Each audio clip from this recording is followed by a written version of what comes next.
Boa noite, eu sou o pastor Nelson, pastor do Projeto Rei Realengo. Estamos aqui na Avenida Marechal Fontenelle, 4603, e estamos também em Bangu, na Rua Sul América 1995, pastor Paulo, pastora Carla. Se você também quiser, você pode nos achar no site www.projetorei.com.br. E estamos aqui toda quarta-feira, né, recebendo edificação, fazendo com que a igreja dos nossos dias avance na revelação, no entendimento. E estamos na terceira mensagem da série Removendo o Véu da Religião para estabelecermos o Reino de Deus através da graça. Diga isso: através da graça, e do novo pacto. E nós tivemos a primeira mensagem, não sei se você lembra. Você lembra qual foi a primeira mensagem? A verdade sobre a Santa Ceia. Você pode adquirir essa mensagem em áudio, você pode comprar um CD, em vídeo. Nós também estaremos colocando disponível na internet.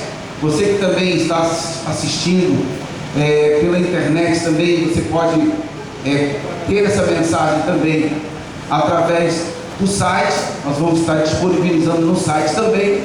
E tivemos a segunda mensagem, que você lembra qual foi? Um só batismo. E a mensagem de hoje: jejum, fazer ou não fazer? Nós sabemos aqui do projeto, né, Projeto Rei, estamos já entendendo acerca desses protocolos do novo pacto, mas nós precisamos avançar um pouco mais, ter um entendimento um pouco maior. Então eu quero entrar aqui nesse assunto: jejum, fazer ou não fazer. E durante muitos anos, você que caminha aqui no projeto e caminhava anteriormente na outra estrutura, nós jejuamos, motivamos pessoas também a fazer jejum, ensinamos isso. Mas nos últimos meses, nesse tempo que nós estamos vivendo, nós não temos mais feito isso. E nós precisamos entender por quê, ensinar a igreja, porque as pessoas chegam até nós perguntando: vocês não jejuam? Vocês hoje não praticam mais isso que todas as igrejas praticam? Vocês não jejuam por quê? Então nós queremos ver isso hoje, porque a igreja dos nossos dias, conseguimos enxergar isso com clareza, ela está diante de um véu, e esse véu precisa ser removido. Nós entendemos hoje que a igreja está passando por um processo de reforma radical. Pastor, reforma, já podemos dizer que é isso? Olha, muito superficial, muito distante ainda do que Deus vai fazer, mas eu creio que é uma reforma. Então, nós temos vivido isso hoje porque o véu foi removido dos nossos olhos. Deus tirou aquele véu que estava diante de nós, que estava fazendo com que a gente não conseguisse enxergar o reino de Deus. Porque, meu irmão, presta atenção que eu vou te falar, tanto essa mensagem quanto as outras, eu uso praticamente os mesmos textos na introdução. Por quê? Porque é exatamente o que acontece com a igreja para que ela não enxergue o reino de Deus. É o véu que está diante dos olhos, e esse véu está preso à lei, e essa lei está grudada e presa a Jesus de Nazaré. Enquanto as pessoas não entenderem a diferença, a igreja não entender a diferença de quem é Jesus antes da cruz e quem é o Cristo ressurreto depois da cruz, vai estar diante disso aqui. Então, vamos entender isso. A primeira coisa que temos que receber por revelação é que a igreja do nosso dia está debaixo de um véu, e esse véu tem impedido o povo de Deus de entender o novo pacto, vivendo preso às rituais do velho pacto. Veja o que Paulo diz acerca da lei, 2 aos Coríntios capítulo 3, versículos 7 e 11. Diz assim o apóstolo: e se o ministério da morte, gravado com letras em pedras, veio em glória, de maneira que os filhos de Israel não podiam fitar os olhos na face de Moisés, Moisés recebeu o que no monte? Que monte foi que ele recebeu? Monte Sinai. Então, o texto do apóstolo Paulo diz que existia um ministério da morte gravado em letras em pedra. O que foi gravado em letras em pedra? As leis, os 10 mandamentos. Moisés subiu ao Monte Sinai e desceu com as leis, os 10 mandamentos. Veio em glória, de maneira que os filhos de Israel não podiam fitar os olhos na face de Moisés, por causa da glória do seu rosto, a qual era transitório. Eu usei esse mesmo texto da primeira mensagem, a verdade sobre a Santa Ceia. Por quê? O que é transitório? Vai passar. Então, porque se o que era transitório foi para a glória, tinha glória no que ele recebeu. Mas olha o que o apóstolo escreve: muito mais, diga, muito mais. Muito mais é em glória o que permanece. O que nós temos, o que nós recebemos é muito maior. Então, como pode, se o apóstolo escreve que havia glória naquele protocolo que havia antes da cruz, o nosso é muito superior, muito maior. Olha o que ele escreve em 2 Coríntios 3, 13 a 15. Ele ainda diz assim, ó: e não somos como Moisés. Diga isso: não sou como Moisés. Aí ele explica que punha um véu sobre a sua face, para que os filhos de Israel não olhassem firmemente para o fim daquilo que era transitório, mas os seus sentidos foram endurecidos, porque até hoje o mesmo véu está por levantar na lição do Velho Testamento, o qual foi por Cristo abolido. A lição do Velho Testamento, que corre e percorre todo o Velho Testamento, é o que? A lei, as doutrinas que Moisés recebeu. E aí o apóstolo começa dizendo: nós não somos como ele. E aí no final do versículo 14 diz que Jesus aboliu. E até hoje, quando é lido Moisés, o véu está posto sobre o coração deles. Presta atenção, esse até hoje diz respeito a mim e a você. Quando nós entramos na prática da lei mosaica, o mesmo véu está posto sobre o coração deles, e o mesmo véu que estava posto sobre o coração do povo de Israel também vem sobre qualquer um que se coloca diante de um ensino, de um ensinamento baseado em Moisés. Olha o que Paulo escreve em Hebreus 7, 18 e 19: porque o precedente mandamento é abrogado por causa da sua fraqueza e inutilidade. Na primeira mensagem eu também fiz esse comentário. Aqui o apóstolo está dizendo que alguém abrogou, né? Tirou, abrogar é remover o mandamento. Mas na frente você vai ver que Jesus disse que ele não veio para abrogar, mas aqui está dizendo que abrogou, porque o precedente mandamento é abrogado por causa da sua fraqueza e inutilidade. Pois a lei, diga, nenhuma coisa aperfeiçoou. Diga, nenhuma coisa aperfeiçoou. E desta sorte é introduzida uma melhor esperança pela qual chegamos a Deus. Então guarda isso, guarda esse versículo 18, porque o precedente mandamento é abrogado. Hebreus 6, versículo 1 e 2 diz: por isso, deixando os rudimentos da doutrina de Cristo, prossigamos até a perfeição, não lançando de novo o fundamento de arrependimento de obras mortas e de fé em Deus, e da doutrina dos batismos, e da imposição de mãos, e da ressurreição dos mortos, e do juízo eterno. Hebreus 5, 12: porque devemos já ser mestres pelo tempo, isso é para mim e para você, ainda necessidade que se vos torne a ensinar quais sejam os primeiros rudimentos das palavras de Deus, e vos haveis feito, tais que necessitais de quê? Leite, e não de sólido mantimento. Diga, os experimentados precisam de mantimento. Diga, alimento sólido. O leite, meu irmão, ele não alimenta adulto. Então nós, se formos meninos, vamos ser alimentados com leite. Mas se você hoje consegue entender o novo pacto, transiciona a sua mente, o teu espírito está aberto, você cresce e avança. Colossenses 2, versículo 20 diz: se morresse com Cristo para os rudimentos do mundo, porque como se vivesseis no mundo, vos sujeitais à ordenança. Gálatas 4, 9 diz: mas agora conhecendo a Deus, ou antes sendo conhecidos por Deus, como tornais outra vez a esses rudimentos fracos e pobres? O que ele está falando aqui, o apóstolo? Sobre o quê? Sobre a lei. Sobre a lei, todos os rudimentos do antigo pacto, que muitas igrejas ainda usam hoje. Como tornais outra vez esses rudimentos fracos e pobres, as quais de novo querem servir? Então, meu irmão, eu estou usando todos esses textos como introdução para te dizer isso aqui. O jejum era um costume e uma prática judaica, era próprio para os judeus e fazia parte do dia da expiação.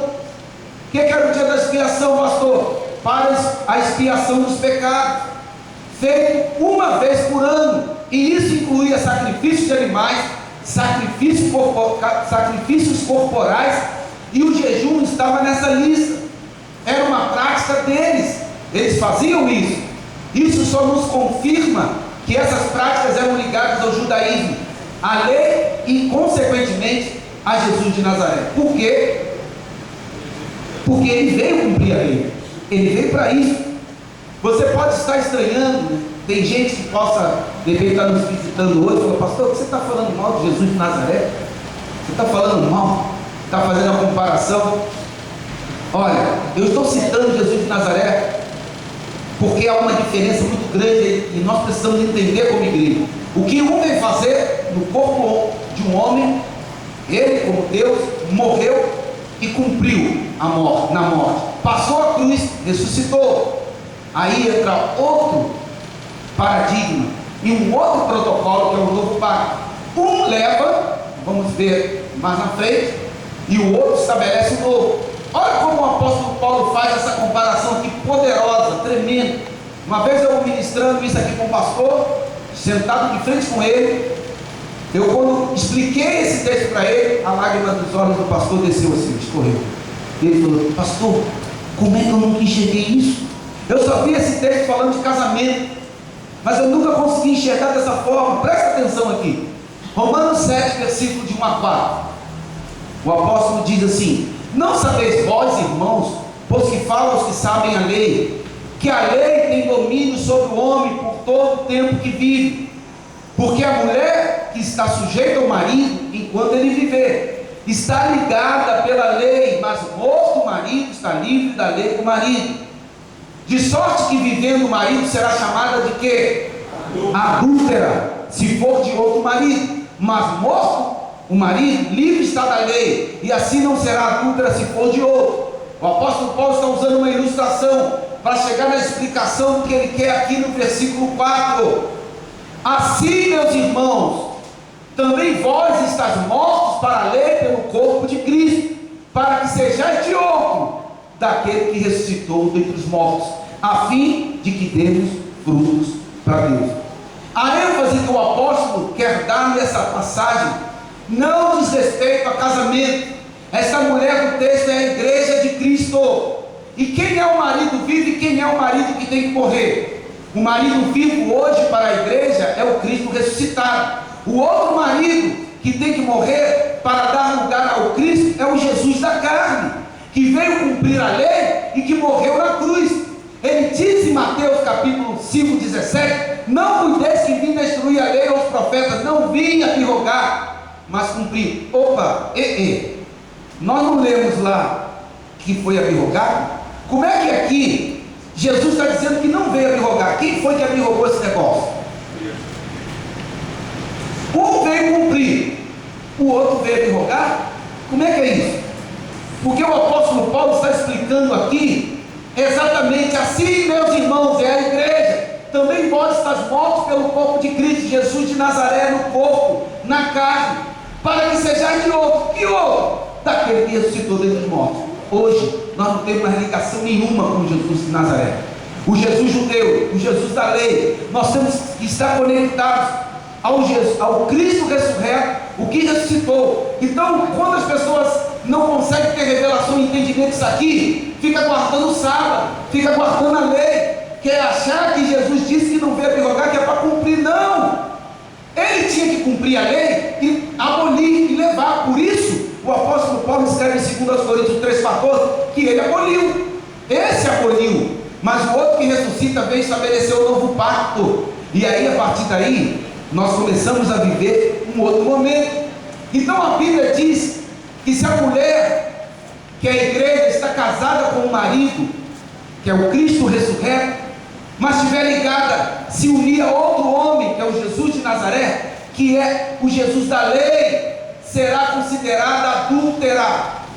E isso é grave demais, porque é assim que a igreja de Cristo está vivendo hoje, com raras exceções, é claro, e com todo o respeito que digo isso, mas a igreja está vivendo um grande adultério espiritual, tanto que muitos crentes acreditam que a salvação é pela graça, mas depois eles dizem: nós agora temos que garantir a salvação com o sacrifício disso, daquilo, com a nossa santificação, com as nossas obras, com o jejum e tal. É o que dizem, irmão. Não é assim? Não, ele me salvou pela graça. Você já é salvo? Sou, mas agora eu tenho que garantir minha salvação. Por quê? Porque está preso ao Jesus antes da cruz, não está no ressurreto. Porque o apóstolo Paulo diz assim, por isso ele conecta a ressurreição, a saber se com tua boca confessar e com teu coração crer que Deus ressuscitou. Diga, ressuscitou. Diga assim, que Deus o ressuscitou dentre os mortos, será salvo. Visto que com o coração se crê para a justiça, com a boca se faz confissão para a salvação. Mas ele fala que tem que estar conectado àquele que ressuscitou. Então, a igreja está com um, porque entregou e ele veio morar dentro dela, mas está conectada ao outro, porque não tem a revelação, só que não conseguiu transicionar, passar a cruz, por isso fica preso a essas práticas.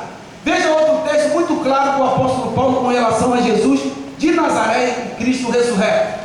2 Coríntios 5,16 diz assim: assim que daqui por diante a ninguém conhecemos segundo a carne, e ainda que também tenhamos conhecido Cristo segundo a carne, contudo agora já não o conhecemos deste modo.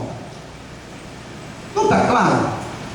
Ele diz: ainda que também tenhamos conhecido Cristo segundo a carne, o homem, contudo agora já não o conhecemos desse modo. Passou, não temos mais que estar conectados a Ele. Parece até que essa mensagem é Jesus de Nazaré e Cristo que eu tenho, que eu não ministrei ainda aqui, vai entrar nessa série, mas que eu já ministrei em outras mensagens anteriores. Mas eu não estou ministrando sobre Jesus de Nazaré e Cristo, eu estou falando sobre jejum. Por quê, pastor? Porque vocês estão conectados a essas práticas, a esses rituais. Esses rituais são antes da cruz e presos ao Jesus de Nazaré, não estão depois da cruz. Uma questão que também acontecia é que os judeus usavam o jejum como moeda de troca para conseguir coisas de Deus. Não sei se hoje fazem isso nas igrejas, mas hoje não precisamos disso, pois já somos abençoados com tudo. Olha o que Efésios 1,3 diz: bendito Deus e Pai de nosso Senhor Jesus Cristo, o qual nos abençoou. Diga, abençoou. Fala para a pessoa que está ao seu lado: não vai me abençoar, já abençoou. Então diz: abençoou com quase todas as bênçãos espirituais nos lugares celestiais em Cristo. É isso? Quase todas. Diga, todas. Então abençoou com todas as bênçãos espirituais nos lugares celestiais em Cristo.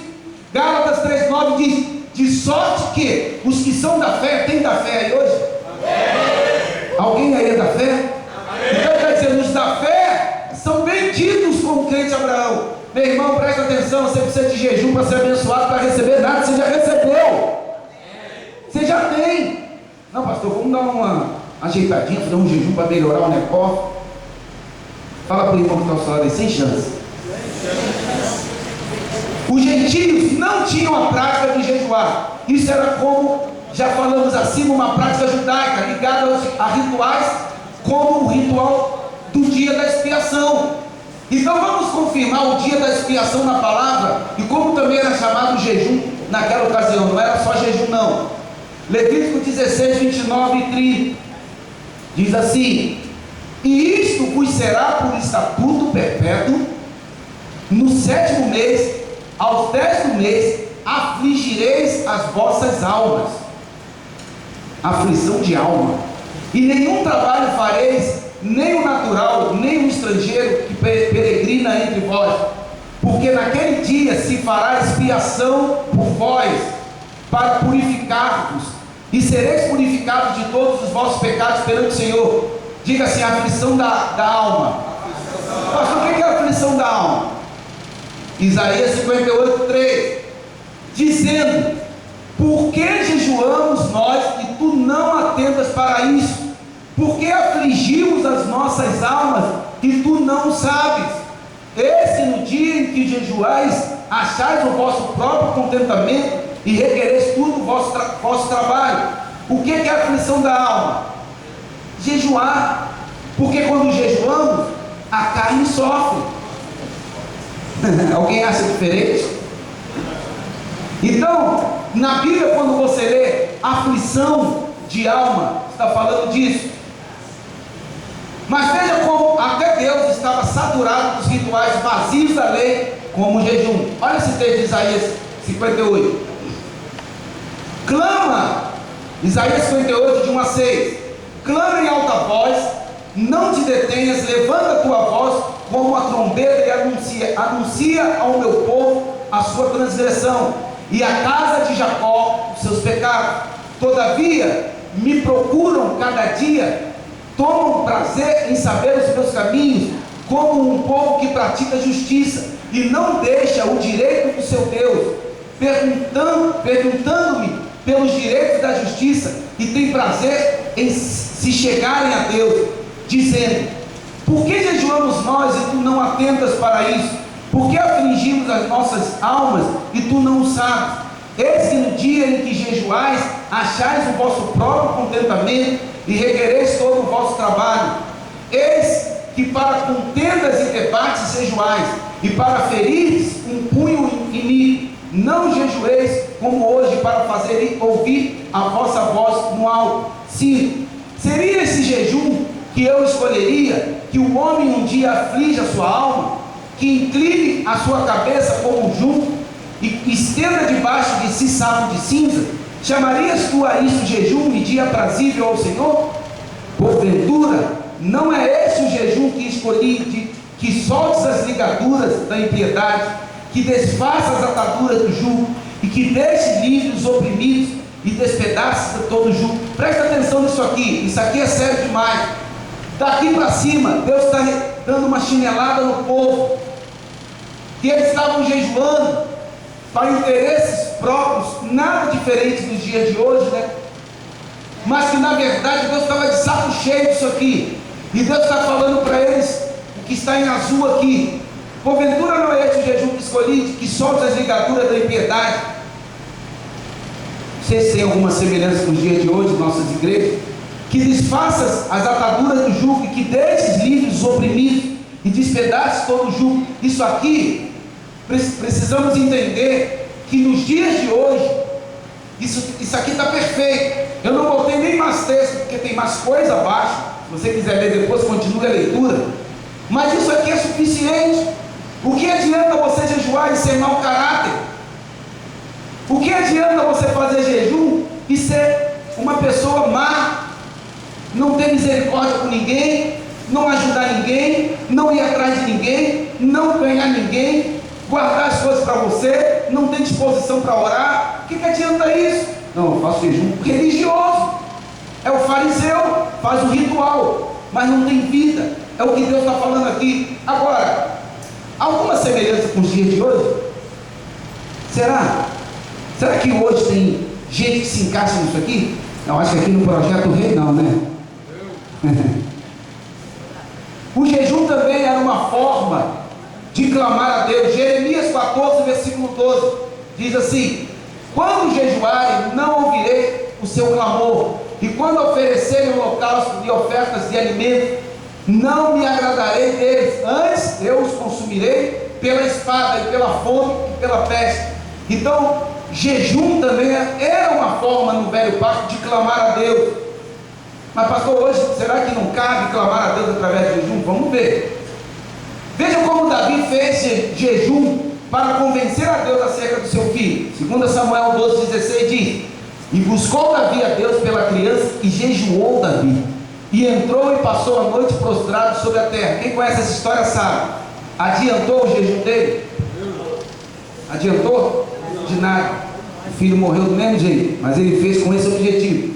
O jejum era uma prática do velho pacto, ou podemos também dizer do pacto da carne. Mas hoje o nosso pacto, ou o novo pacto, é o quê? Diga, no Espírito. Então, como já vimos acima, Jesus aboliu o velho pacto. Então, veja alguns textos, eu separei. 2 Coríntios 3,14, nós já lemos, mas vou repetir. Mas os seus sentidos foram endurecidos, porque até hoje o mesmo véu está por levantar na lição do Velho Testamento, a qual foi por Cristo abolido. Hebreus 7,18, porque o precedente mandamento é abrogado por causa da sua fraqueza e inutilidade. Hebreus 8,7, porque se aquela primeira fora irrepreensível, qual é a primeira? Qual é a primeira? A lei. Se aquela primeira fosse irrepreensível, nunca se teria buscado lugar para a segunda. Agora, qual é o grande erro da igreja hoje? Não identificar o que é a primeira e o que é a segunda. Não identificar o que pode usar e o que não pode. Aí fica usando o que é da antiga, trazendo para nova. Fica trazendo o que era de Jesus, que veio abrogar, usando como Jesus ressurreto, adulterando. Romanos 10,4, porque o fim da lei é o quê? Não ouviu, o fim da lei é o quê? Cristo, para a justiça de todo aquele que crê. Você crê? Amém. Diga glória a Deus. Vamos ver mais texto. Olha isso aqui, os discípulos de Jesus não jejuavam. Lucas 5,33, disseram-lhes eles, os discípulos de João, e bem assim, os dos fariseus frequentemente jejuam e fazem orações. Os seus, entretanto, comem e bebem. Os caras deviam ficar com inveja, né?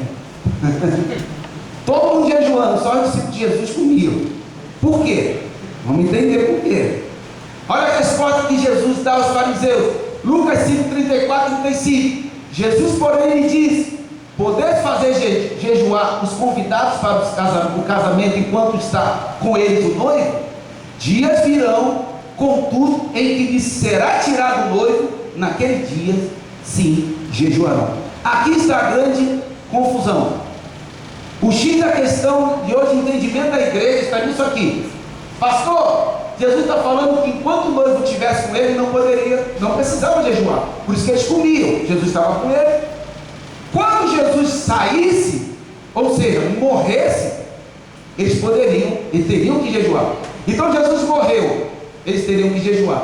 Hoje, Jesus está morto, não é isso? Tem gente fazendo assim, ó. E ele batendo aí dentro, cara. Pô, como é que eu estou morto? Está morto ou está vivo? Resolve aí, está morto ou está vivo? Então ele diz: dias virão, contudo, em que lhes será tirado o noivo, naqueles dias sim jejuarão. Então o período que eles deveriam jejuar, presta atenção nisso, era o período entre a morte e a ressurreição de Cristo, porque ele morreu, sumiu, ninguém via mais, mas ele ressuscitou. Quando ele ressuscita, ele volta. E o próprio Jesus diz em Lucas acerca da festa da Páscoa, que ele celebra com seus discípulos com comida e bebida. Lucas 22, 16 a 18. Porque vos digo que não a comerei mais até que ela se cumpra no reino de Deus. A Páscoa, aquela comunhão. Ele diz a seus discípulos que eles não poderiam comer juntos, ou até mesmo participar do pão e do cálice de vinho, ou seja, festejar, até que ele viesse comer aquela Páscoa, que era uma Páscoa simbólica que ele fez aquele dia, mas fazer aquela reunião, que ela iria se cumprir no reino de Deus. Agora a grande questão: quando é que o reino de Deus chega? Quando é que o reino de Deus chega? Quem está falando? Vocês vão poder participar de novo, fazer festa, alegria, comunhão, quando o reino de Deus chegar. Quando? Na ressurreição. Então esse período que eles ficaram sem comer foi um período de tristeza. Você vai ver que Jesus associa isso a luto. O período que vocês vão ficar sem comer, que vocês vão ficar tristes, é o período da morte até a ressurreição. Quando o reino de Deus chega na ressurreição, eles podem se alegrar de novo. A igreja vai estar jejuando de bobeira. Está de bobeira. Entre a morte do nosso Cordeiro Pascal, que era ele, onde se cumpriu a nossa parte, e a ressurreição de Cristo, onde o reino foi estabelecido, eles não deveriam comer. Esse era o período que eles deveriam jejuar, que o noivo havia sido tirado. Hoje o noivo está presente conosco, por isso hoje não devemos jejuar. Eu falo isso às vezes para a pessoa: não, mas ele não está aqui. Eu falei: não está aí, mas aqui está. Não, ele foi, não foi, mas o Espírito veio. Hoje o Espírito de Cristo habita onde? Habita em nós. Então nós precisamos entender que se a igreja, presta atenção, quem habita na igreja? Cristo, depois da cruz, ou Jesus de Nazaré, homem? O Espírito de Cristo, que é Deus, habitando na igreja. O Jesus homem, tinha Deus dentro dele? Tinha, era Deus usando o corpo de um homem. Só que ele, quando ressuscita sobre o céu, o Espírito dele desce, é a presença dele na igreja. Hoje ele está mais presente do que estava naquela época, porque agora ele habita dentro de nós. E a igreja fica falando: não, quando ele voltar lá no milênio, que a gente vai poder. Não, filho, hoje ele já está. Diga: hoje ele já está. Os discípulos de João Batista seguiam os ritos da lei, Mateus 9,14. Vieram depois os discípulos de João e lhe perguntaram: por que jejuamos nós e os fariseus muitas vezes, teus discípulos, não jejuam? João Batista seguia à risca a lei, por isso todos os seus discípulos guardavam também a lei. Mas lembre-se o que disse Lucas. Lucas 16,16 diz que a lei e os profetas duraram até quem? Desde então é pregado o quê? O reino de Deus. Tudo da lei foi até João. Por que João? Porque João veio preparar o caminho de Jesus. Quando João preparou, Jesus chegou com a mesma mensagem de João. João disse: arrependeu-vos que é chegado o reino. Jesus disse em Mateus 4,17: arrependeu-vos que é chegado o reino. Então ali em João, tudo que foi, parou. O antigo pacto parou ali.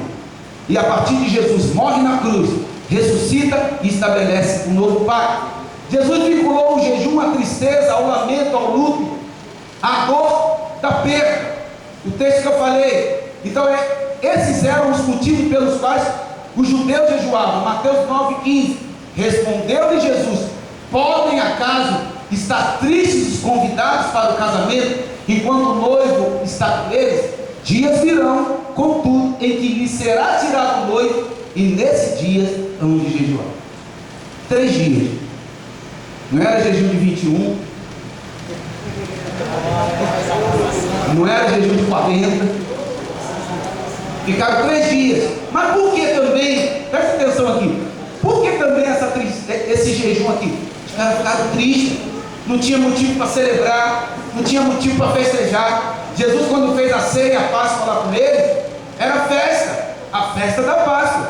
Então eles fizeram aquilo ali como celebração. Jesus tocou na morte dele, mas eles não sabiam, só ficaram sabendo quando ele falou. Então eles também ficaram nesse período de 3 dias sem comer, por tristeza, por dor. Então Jesus diz: pode acaso estar tristes os convidados para o casamento enquanto o noivo está com eles? Dias virão, contudo, em que lhe será tirado o noivo, e nesses dias hão de jejuar. A grande confusão da igreja hoje, que faz jejum ainda, é por não entender que Jesus está hoje. Eles acham que o noivo foi tirado e o noivo não voltou, foi embora. Só que o noivo está. E melhor que isso, nunca esteve mais do que hoje, porque hoje habita. Por isso a palavra diz: nascido de mulher, não houve nenhum maior do que João Batista, mas o menor no reino de Deus é maior do que ele. Por quê? Porque João Batista não tinha o Espírito. O Espírito Santo vinha sobre ele, mas não habitava nele. Então quando Jesus diz isso, dos nascidos de mulher, nenhum houve maior que João Batista, mas o menor que já nasceu no reino e tem o Espírito é maior do que ele. Fala para a pessoa que está ao seu lado: você é maior que João Batista. Você está entendendo isso? Você é maior que João Batista. Não se pode misturar o velho sistema do judaísmo com a graça de Deus. O velho pacto não aguenta a força do novo pacto, e o novo pacto não aceita a mistura com o velho.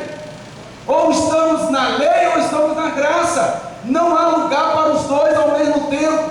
Mateus 9, 16, 17. Ninguém põe remendo de pano novo em veste velha, porque o remendo tira parte da veste e fica maior a rotura.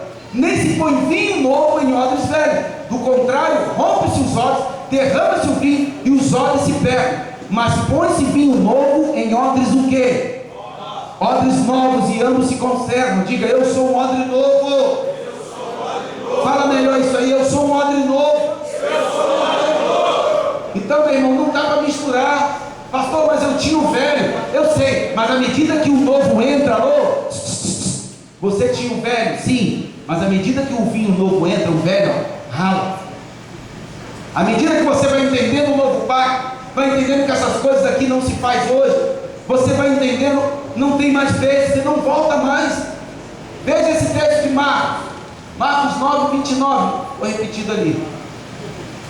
29, e disse-lhe: esta casta não pode sair com coisa alguma, a não ser com... Ih, pastor, e aí? Tem demônio agora que só sai com jejum e oração. Como é que a gente vai fazer? Se não vai jejuar mais. E aí? A falta de revelação nos nossos dias faz com que alguns líderes ensinem e algumas pessoas entendam que há uma casta de demônios que só sai com jejum e oração. Jesus disse isso porque ele ainda não havia derrotado o diabo na cruz e nem posto os demônios em cadeias para o juízo do grande dia. Isso foi antes da cruz, mas veja qual é a realidade depois da cruz que nós vivemos hoje.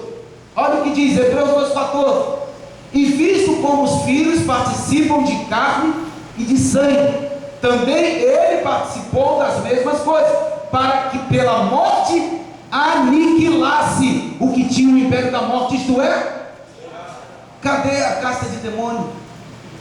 Virou gatinho, acabou, aniquilou, não tem poder contra nós, não tem. Colossenses 2,15: e despojando os principados e potestades, os expôs publicamente, e deles triunfou em si mesmo. Filho, casta de demônio que só saía com jejum e oração era no velho pacto. No novo pacto ele é derrotado diante da igreja. Você tem autoridade sobre o demônio, não tenha medo. Para com essa conversa de passar em encruzilhada e pedir licença por lá, ao que dá, filho. Tem gente que faz isso até hoje, crente.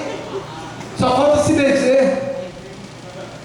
Passou, esse negócio não existe. Então não existe. Jesus falou isso aqui, ó. Falou esse texto antes da morte. Isso aqui é antes da cruz. Na cruz tudo isso acabou. Amém? Amém.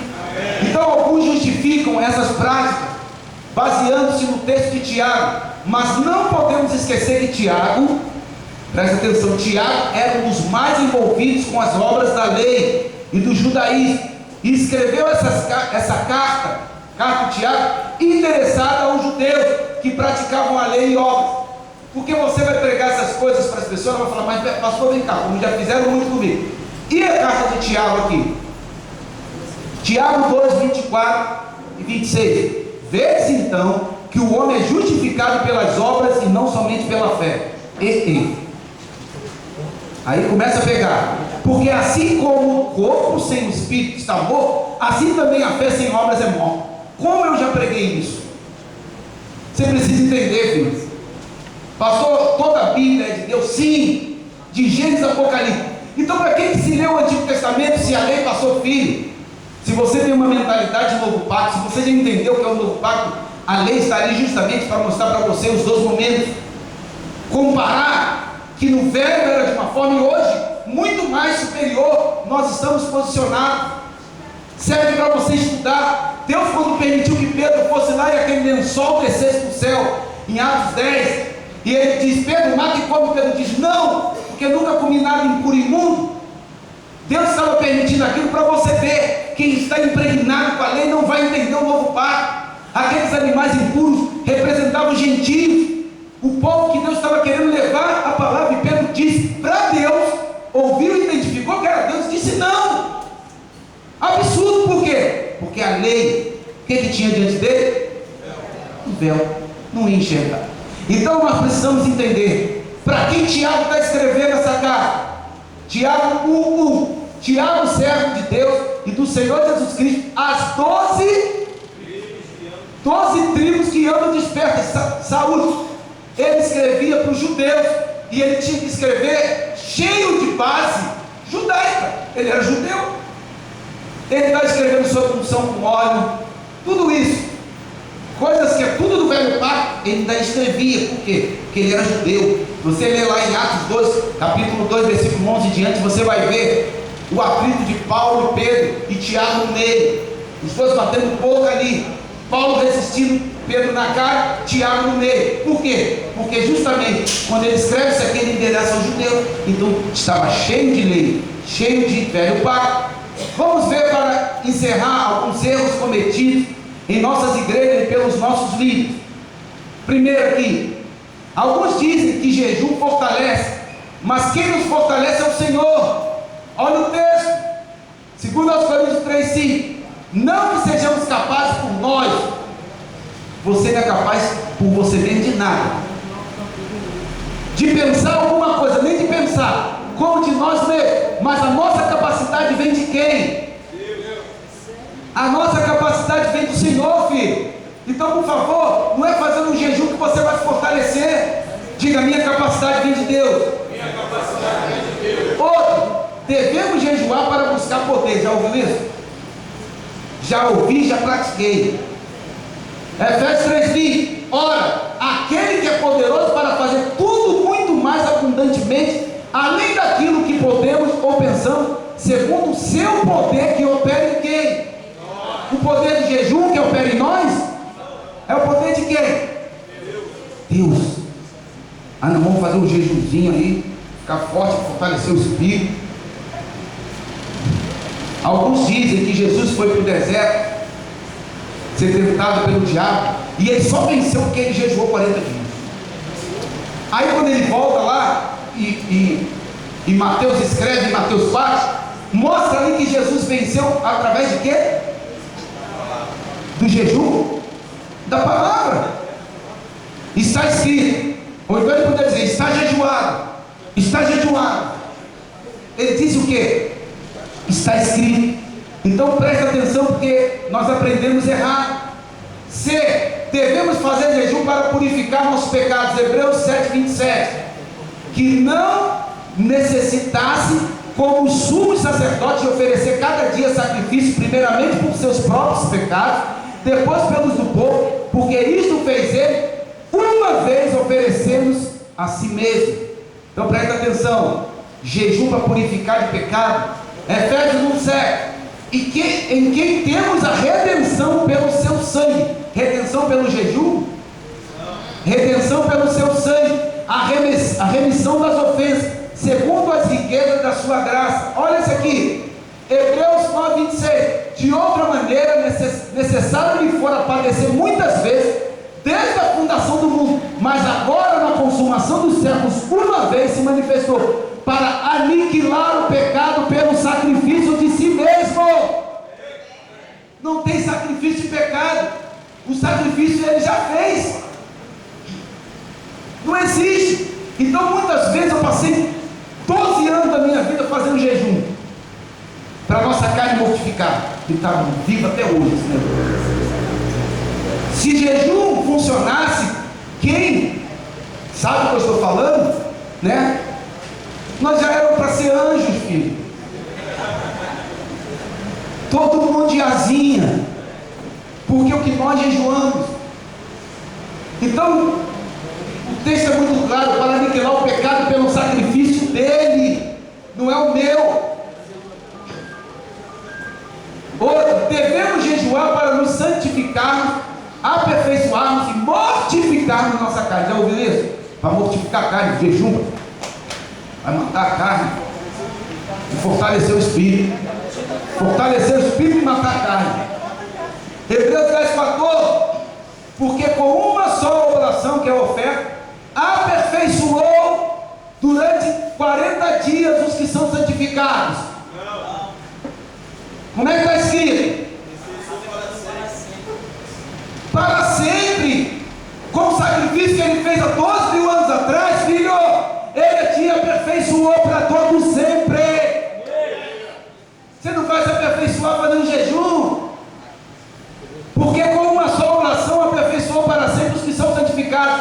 Colossenses 2:10. Estais perfeitos nele, que é a cabeça de todo o principado e potestade. Diga: eu sou perfeito. Diga: eu sou pronto. Então, por favor, se você que está aqui hoje ainda acredita em jejum, voto, pastor, quer fazer um voto, filho, quer fazer um voto? Não faça com um propósito espiritual, faça um voto de emagrecer. E nem eu falei para minha esposa, vou colar na minha porta da geladeira lá, 85. Ela falou, o que é 85? Eu falei, 85 quilos. Aí, o que é 85? Eu estou com 90, quero chegar a 85. Isso é um voto. Mas é espiritual? Não tem nada de espiritual. Só para emagrecer. Então faça voto, vou caminhar, vou ler mais, vou orar, mas não é para você crescer, vou ficar cheio do Espírito, porque agora eu vou chegar a 85 quilos. Não existe isso. Quando praticamos jejum ou qualquer outro ritual da lei, do velho pacto, estamos vivendo pela carne, e isso traz morte. Preste atenção, isso traz morte e anula a graça de Deus em nossas vidas. Romanos 8,13. Porque se viver segundo a carne, porque você fazer jejum, você está focando na carne, não tem nada a ver com o Espírito. Você mesmo confessou aí que já fez para mortificar a carne. Porque se viver segundo a carne, morrereis, mas se pelo Espírito mortificares as obras do corpo, o que acontece? Mas se pelo Espírito mortificares as obras do corpo, vivereis. Gálatas 2,21. Não aniquila a graça de Deus, porque se a justiça provém da lei, segue-se que Cristo morreu em vão. Essa é muito dura. Se eu ficar fazendo as coisas voltadas para o velho pacto, para as coisas da lei, para que Cristo morreu?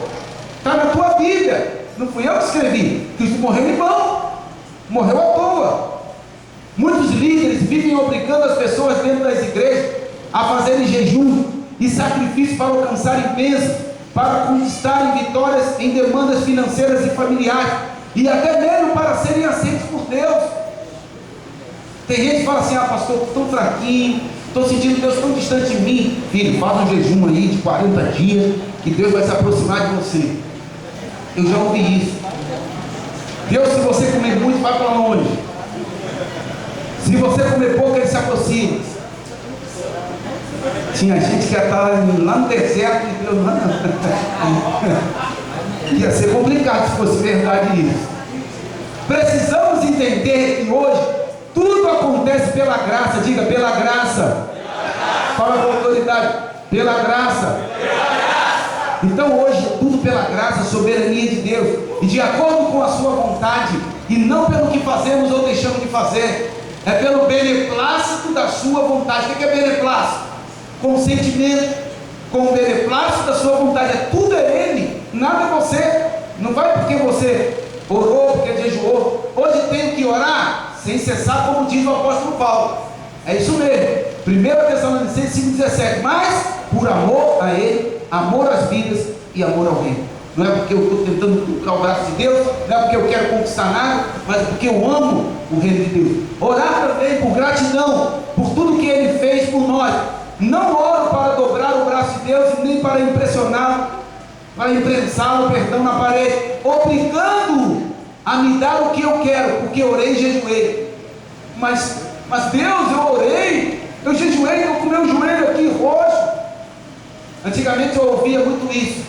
Existiam pastores no Brasil que eram conhecidos de alguns pastores que eu conhecia na época, e eles eram conhecidos porque tinham calo no joelho de tanto orar, e que esses homens eram homens profundos, homens poderosos, porque tinham calo no joelho.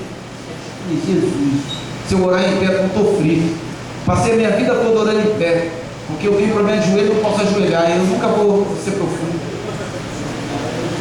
Posso orar, meus joelhos dois são operados, se eu ajoelhar começa a doer, eu tenho que levantar, e aí? Aí eu nunca posso. Então, nós criamos métodos, fórmulas, que o homem gera, né, que a gente acaba adotando. Hoje a igreja está casada com o marido vivo, o Cristo ressuscitado, mas quer continuar a ter um relacionamento com Jesus de Nazaré, quer estar ligado a Ele, ao que morreu na carne, na cruz do Calvário. Então, meu irmão, se você está ligado ao Jesus da lei, você está em adultério espiritual e maldição. Maldição, pastor? Sim. Porque tudo aquilo que é ligado à lei, todo o desenvolvimento do protocolo da lei, Passou, mas se você continua praticando, Gálatas 3,10, todos aqueles que são das obras da lei estão o quê? Não, pastor, obras da lei, filho. Se você passar aqui toda quarta-feira, nas mensagens que eu vou estar ministrando, você vai ver que você e eu fazíamos muita coisa da lei. E todos aqueles que praticam obras da lei estão debaixo de maldição, porque está escrito: maldito todo aquele que não permanecer em todas as coisas que estão escritas no livro da lei para fazê-las. Mas se você pertence a Cristo, não pode mais estar preso ao Jesus de Nazaré da lei, do sacrifício, do jejum, da via cruz, dos cravos, das cusparadas, das bofetadas, dos açoites, tudo isso que estava ligado àquele antes da cruz. Eu não sei se você lembra dos cravos que nós usávamos. Você lembra? Aquele Jesus ali, da via cruz, ligado a essas coisas. A igreja do Novo Pacto está vivendo antes da cruz. Conclusão, presta atenção: hoje vivemos e nos movemos pelo Espírito daquele que ressuscitou dentre os mortos. Diga glória a Deus. Vou repetir: hoje vivemos e nos movemos pelo Espírito daquele que ressuscitou dentre os mortos. Você entende isso? Por isso a prática do jejum hoje não existe, pois o noivo está vivo. Se você jejuar, você está dizendo que ele está? Porque quando ele for tirado, aí jejuarão, mas só que ele foi tirado, só que ele voltou. Ele tinha ido à noite, fingiu que ia e voltou. E agora ele fez assim: agora eu vou morar em dentro. E aí você creu e confessou, e ele habitou dentro de você. Então diga assim: o meu Senhor ressuscitou, ele está vivo, e eu pertenço a ele. Vamos falar mais uma vez: 1, 2, 3, diga. Pode ser melhor: 1, 2, 3. Meu Senhor ressuscitou, ele está vivo e eu pertenço a ele. Dá um aplauso a esse Deus poderoso. Olha, esse assunto do jejum para nós aqui no projeto não foi muito difícil de destrinchar, de entender. Você que está aí assistindo pela internet, de repente: pastor, nunca ouvi uma mensagem dessa, eu faço jejum a minha vida inteira, estou 40 anos na igreja, meu joelho tem calo, o que você falou aí? Mas é porque a igreja hoje não consegue entender o novo pacto, está baseado no velho e no novo, e nós queremos hoje, realmente não nós, mas Deus está trazendo uma reforma. Você crê nisso? Você crê que Deus está trazendo uma reforma? Então você que está aí também assistindo na internet, está ouvindo num CD de áudio, eu quero dizer para você buscar isso, não se acomodar, não contestar na primeira vez que eu vi: olha, nunca fiz, esse pastor é maluco, é herético.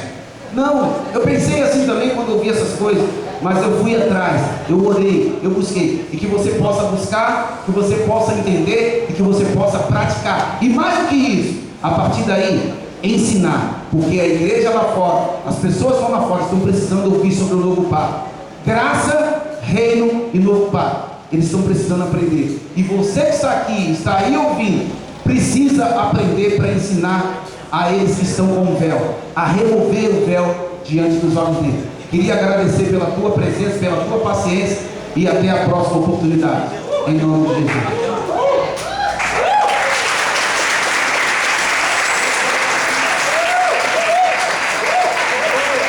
Olha,